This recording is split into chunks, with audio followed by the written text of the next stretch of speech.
Hello नमस्कार, कशा आहात सर्वजण। मी सीमा स्वागत करते तुमचं पुन्हा एकदा नवीन व्हिडिओमध्ये। जेव्हापासून आपला घाटी मसाला चटणी आहे त्याचा व्हिडिओ व्हायरल झाला, त्याचबरोबर जेव्हा मी नॉनव्हेज बनवते तेव्हा जर सांगितलं की हा गरम मसाला मी घरी बनवलेला आहे, तेव्हापासून खूप जास्त कमेंट येत होत्या की गरम मसाल्याचा व्हिडिओ आहे तो आमच्यासोबत शेअर करा। गरम मसाला बनवताना काही गोष्टी आणि प्रमाण जर आपण लक्षात ठेवलं तर आपला गरम मसाला हा एकदम परफेक्ट असा बनून तयार होतो। शिवाय सध्या पावसाळ्याचे दिवससुद्धा आहेत आणि पावसाळ्याच्या दिवसामध्ये गरम मसाला कसा बनवायचा आणि कसा साठवायचा हे सुद्धा अगदी या व्हिडिओमध्ये डिटेल्समध्ये मी तुमच्यासोबत शेअर केलेला आहे। या गरम मसाल्यातील अगदी पाव चमचा मसाला जरी आपण भाजीमध्ये टाकला तरी त्या पदार्थाची चव अगदी दुपटीने वाढणार आहे। त्यामुळे स्किप न करता हा व्हिडिओ अगदी शेवटपर्यंत पहा आणि व्हिडिओ आवडला तर व्हिडिओला लाईक करा। चला तर सुरुवात करूया। गरम मसाला बनवण्यासाठी लागणारं सर्व साहित्य आपण इथे घेतोय। तर सर्वप्रथम एका ताटामध्ये मी तेजपत्ता घेतलेला आहे, 10 ते 12 पानं आपल्याला घ्यायचे आहेत आणि लागणारे सर्व खडे मसालेसुद्धा आपण आता इथेच काढून घेणार आहोत। गरम मसाला बनवताना शक्यतो चांगल्या प्रतीचा मसाला किंवा जे खडे मसाले असतात ते आपल्याला वापरायचे आहेत, त्यामुळे आपला गरम मसाला अगदी छान बनून तयार होणार आहे। इथे आपण एकाच भांड्याचं किंवा एकाच चमच्याचं प्रमाण घेऊन सर्व मसाले घेणार आहोत, म्हणजे अगदी परफेक्ट असा मसाला आपला बनून तयार होणार आहे। तर इथे हे जे सर्व साहित्य आहे हे मी फ्रेश पॅकेट फोडूनच यामध्ये टाकलेले आहे, त्यामुळे अगदी फ्रेश मसाले आहेत आणि त्यापासूनच आपल्याला गरम मसाला बनवायचा आहे। इथे वापरलेल्या सर्व साहित्याची लिस्ट प्रमाणासह डिस्क्रिप्शनमध्ये दिलेली आहे। तर इथे आपल्याला 10 ते 12 तेजपत्ता वापरायचा आहे, 6 मोठी म्हणजे मसाला विलायची इथे घेतलेली आहे, अर्ध जायफळ यातील आपल्याला वापरायचं आहे आणि 5 ते 6 जावित्री घेतले। त्याचबरोबर अशा पद्धतीचे जे चक्री फूल असतं ते आपल्याला 6 घ्यायचे आहेत। प्रमाण तुम्ही याच पद्धतीने घेतलं तर तुमचा मसाला अगदी अचूक म्हणून तयार होईल। त्याचबरोबर हिरवी वेलची असते ती मी 25 घेतलेले आहेत। तुम्ही वजनावरती सुद्धा हे घेऊ शकता, पण सर्वांच्याच घरी वजन काटा अवेलेबल नसतो, त्यामुळे मी या पद्धतीने मोजून घेतलेला आहे। इथे आपण 3 चमचे लवंगा घेणार आहोत। जो सगळ्यांकडेच पोहे खाण्याचा चमचा असतो त्या चमच्यानेच आपल्याला 3 चमचे एवढ्या लवंगा घ्यायच्या आहेत। जेव्हा आपण घरीच गरम मसाला बनवत असतो तेव्हा आपल्याला एक गोष्ट लक्षात ठेवायची आहे की जो मसाला किंवा खडे मसाले आपण वापरणार आहोत ते अगदी चांगल्या प्रतीचे वापरायचे, म्हणजे मग गरम मसाला अगदी छान बनून तयार होतो। आणि एकदा जर तुम्ही या पद्धतीने गरम मसाला घरी बनवला तर बाहेरून तुम्ही गरम मसाला विकत आणणं विसरून जाल। तर इथे आपण 3 चमचे एवढ्या लवंगा घेतल्या होत्या, त्याच चमच्यानी आपल्याला 3 चमचे एवढे मिरे घ्यायचे आहेत। तर हे सुद्धा मी त्या पोहे खाण्याच्या चमच्यानीच मोजून घेतलेले आहेत। त्यानंतर इथे आपल्याला शहाजिरे सुद्धा वापरायचे आहेत। इथे मी 1 चमचा एवढे शहाजिरे वापरलेले आहेत। शहाजिऱ्यामुळे आपल्या मसाल्याला अगदी छान अशी चव लागते। त्यानंतर आपले जे नेहमीचे जिरे असतात ते सुद्धा आपल्याला घ्यायचे आहेत। तर इथे मी 3 चमचे एवढे जिरे घेतलेले आहेत। आपला गरम मसाला हा अगदी छान टिकावा आणि त्याचा सुगंधसुद्धा छान यावा यासाठी मी 1 तुकडा एवढा हिंग यामध्ये घातलेला आहे। त्याचबरोबर दालचिनीचे या पद्धतीने 5 तुकडे आपल्याला यामध्ये टाकायचे आहेत। त्यानंतर आपण आता इथे धणे घेतोय। हे धणे मी ऑलरेडी भाजून घेतलेले आहेत। या धण्यातील 4 चमचे धणे आपल्याला यामध्ये टाकायचे आहेत। गरम मसाला बनवण्यासाठी लागणारं सर्व साहित्य इथे आपण काढून घेतलेलं आहे। तुम्हाला हवं असेल तर एवढंच साहित्य वापरून तुम्ही गरम मसाला बनवू शकता, पण यामध्ये काही वस्तू मी ॲड करते। तर त्यामध्ये बेडगी मिरची मी इथे टाकणार आहे, 3 बेडगी मिरची इथे वापरणार आहे। त्याचबरोबर जी गुंटूर मिरची असते तर त्या मिरच्यांमधील सुद्धा 3 मिरच्या मी इथे वापरणार आहे। तुमच्याकडे ज्या मिरच्या अवेलेबल असतील तर त्या मिरच्या तुम्ही वापरू शकता। जर तुमच्याकडे कश्मीरी रेड चिली ज्या असतात सुकलेल्या तर तुम्ही त्यासुद्धा वापरू शकता। तर इथे मी गुंटूर आणि बेडगी 3 मिरच्या घेतलेल्या आहेत। त्याचबरोबर आपण ज्या हिरव्या मिरच्या आणतो आणि त्यानंतर पिकल्यानंतर त्या लाल पडतात आणि त्या सुकवून सुद्धा मी मिरच्या अशा ठेवलेल्या असतात, तर त्यातील सुद्धा काही मिरच्या मी इथे वापरणार आहे। तुम्हाला जर नसतील वापरायच्या तर तुम्ही स्किप केलं तरीसुद्धा चालेल, पण या पद्धतीने जर मिरच्या या गरम मसाल्यामध्ये टाकल्या तर हा मसाला अगदी छान टिकतोसुद्धा, याला आळ्या जाळ्या बिलकुलसुद्धा लागत नाहीत, शिवाय त्याला कलरसुद्धा अगदी छान येतो। इथे मी या मिरच्यांचे देठ काढून घेतलेले आहे। त्यानंतर 1 चमचा ओवा आपल्याला यामध्ये टाकायचा आहे। सध्या पावसाळ्याचे दिवस चालू आहेत आणि त्यामुळे आपल्याला ओवा आणि मेथीदाणे यामध्ये वापरायचे आहेत।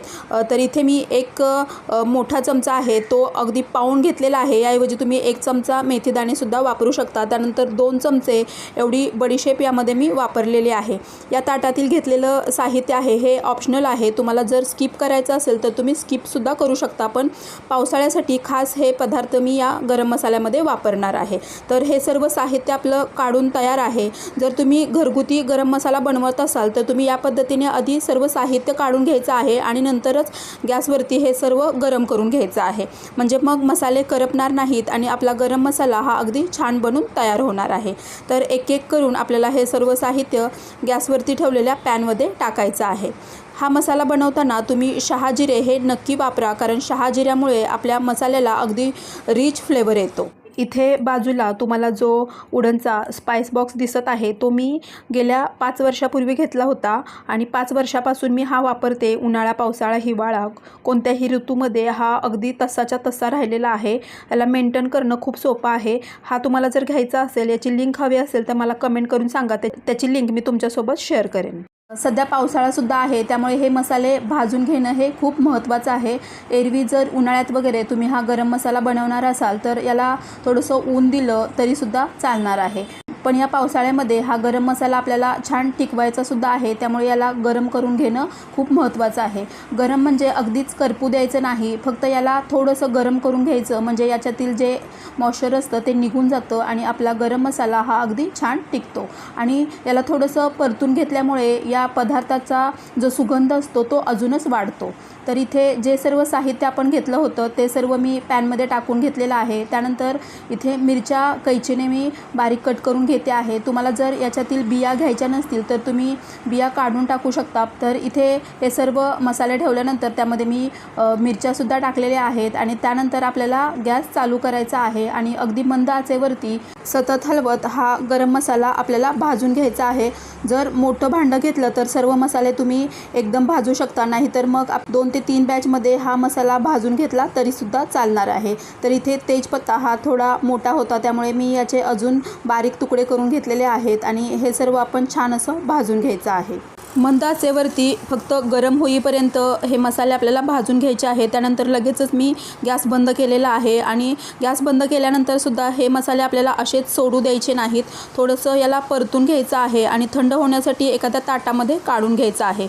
दालचिनीचे तुकडे हे थोडे मोठे होते, त्यामुळे याला आपण असे बारीक करून घेणार आहोत। त्यानंतर इथे आपण जायफळसुद्धा अर्ध वापरणार आहोत, त्यामुळे जायफळसुद्धा मी तोडून अर्ध यामध्ये टाकून घेतलेलं आहे। आज आपण इथे मिक्सरमध्ये हा मसाला बनवतोय, त्यामुळे मिक्सरमध्ये बारीक करायला सोपं व्हावं यासाठी हे मसाले आपण थोडेसे बारीक करून घेतलेले आहेत। त्यानंतर थंड झाल्यानंतरच आपल्याला मिक्सरच्या भांड्यामध्ये हे सर्व मसाले टाकून घ्यायचे आहेत। इथे ही गोष्ट आपल्याला लक्षातच ठेवायची आहे की थंड झाल्याशिवाय हे मसाले आपण वाटायचे नाहीत। याशिवाय अत्यंत महत्त्वाची गोष्ट म्हणजे जेव्हा आपण हा मसाला मिक्सरमध्ये फिरवणार तेव्हा सतत फिरवायचं नाही, पल्स मोडवरती चालू बंद करत हा मसाला आपल्याला वाटून घ्यायचा आहे। जेव्हा आपल्याला वाटेल की भांडं गरम झालं आहे किंवा आतील मसाला गरम झाला आहे तेव्हा 5 मिनिटासाठी आपल्याला थांबायचं आहे आणि हे भांडं थंड झाल्यानंतर, आतील मसाला थंड झाल्यानंतरच आपल्याला वाटायचं आहे। तर इथे मी सुद्धा असंच केलेलं आहे, पल्स मोडवरती याला थोडंसं फिरवून घेतलं आणि हा मसाला आणि भांडं थोडंसं गरम वाटलं म्हणून याला 5 मिनिटं मी असंच ठेवलं होतं आणि त्यानंतर फिरवून घेतलं। तर इथे आपल्याला अगदी बारीक मसाला करून घ्यायचा आहे आणि इथे थोडासा जाडसर मसाला मला आता वाटतो आहे, त्यामुळे अजून 5 मिनिटं थांबून त्यानंतर पल्स मोडवरती चालू बंद करत मी हा मसाला अजून एकदा बारीक वाटून घेणार आहे। सर्व मसाले आपण छान गरम केले होते, त्यामुळे हे पटकन वाटले सुद्धा जातात। इथे पाहू शकता तुम्ही आपला हा मसाला एकदम बारीक झालेला आहे। मंद आचेवरती याला भाजून घेतलं होतं आणि त्यानंतर थंड झाल्यानंतर बारीक वाटून घेतलेला आहे, त्यामुळे याला चाळण्याची सुद्धा काही गरज नाही। एकदम बारीक असा हा मसाला बनून तयार झालेला आहे। तुम्हाला जर हवं असेल तर तुम्ही याला चाळून सुद्धा घेऊ शकता, पण मी इथे चाळणार वगैरे नाही। त्यानंतर आपल्याला जेव्हा भाजीमध्ये वापरायचा आहे तेव्हा अगदी पाव चमचा एवढा मसाला जरी भाजीमध्ये टाकला तरी त्या भाजीची चव अगदी दुपटीने वाढणार आहे। शिवाय हा मसाला आपण छान भाजून घेतला होता, त्यामुळे हा अगदी छान टिकतो सुद्धा। यानंतर मसाला साठवायचा कसा हे सुद्धा अगदी महत्त्वाचं आहे।